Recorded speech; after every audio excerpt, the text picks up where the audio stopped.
All right, so here is a 1984 Lincoln Continental.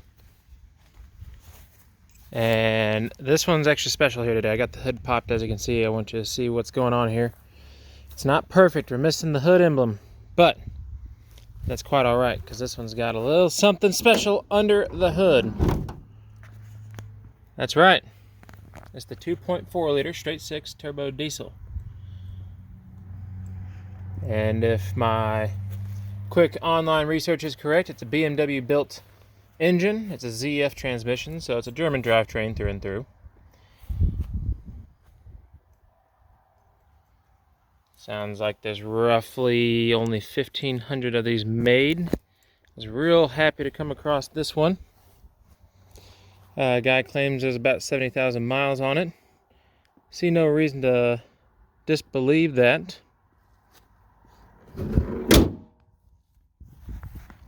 Overall, in very nice shape. Paintwork isn't perfect. You'll see a few things like that. But overall, decently straight car. Could be just that fender was repainted at some point because the rest of the car doesn't have the issues that that one fender does. A few issues with this one. It doesn't seem to charge yet. We just picked it up. Doesn't charge.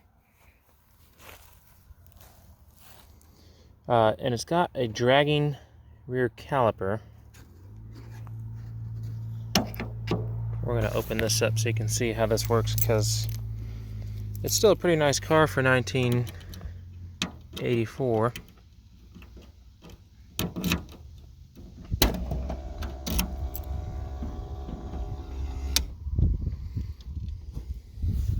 It's always a good sign when there's coolant in the vehicle you just bought, right? So, let me show you when you close this what's fun about this trunk lid.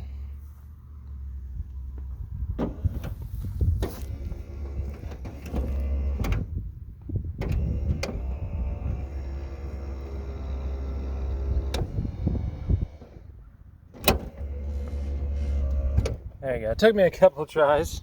It's got a soft close feature.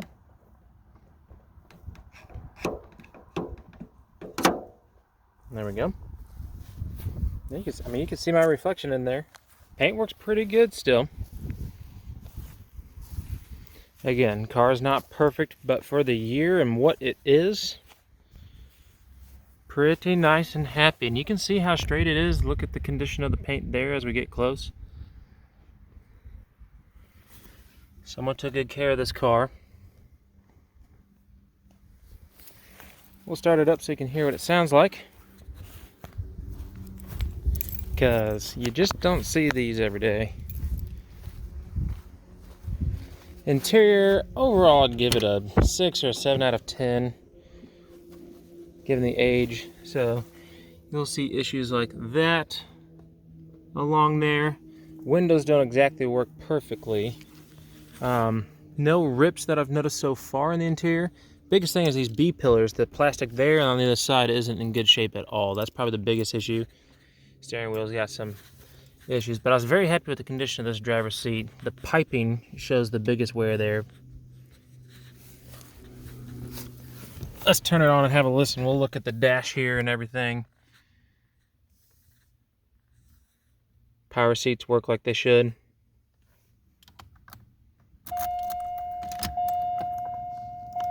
Look at that dash.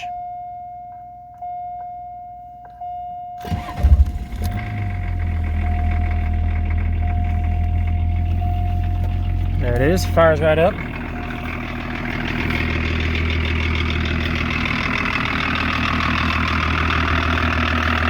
Good old diesel.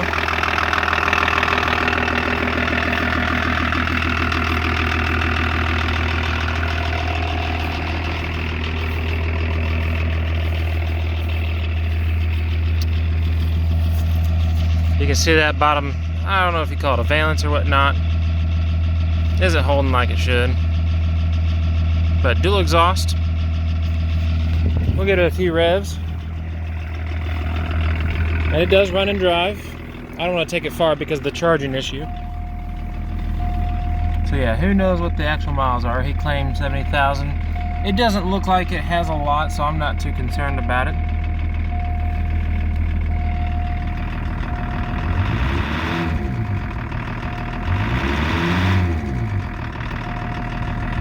Sounds like every old diesel I've ever driven.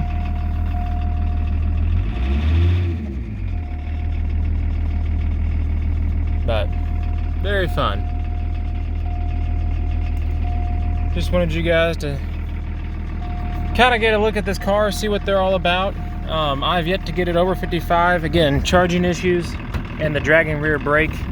I hear it doesn't want to do much more than 70 anyways. You got your door code entry right there.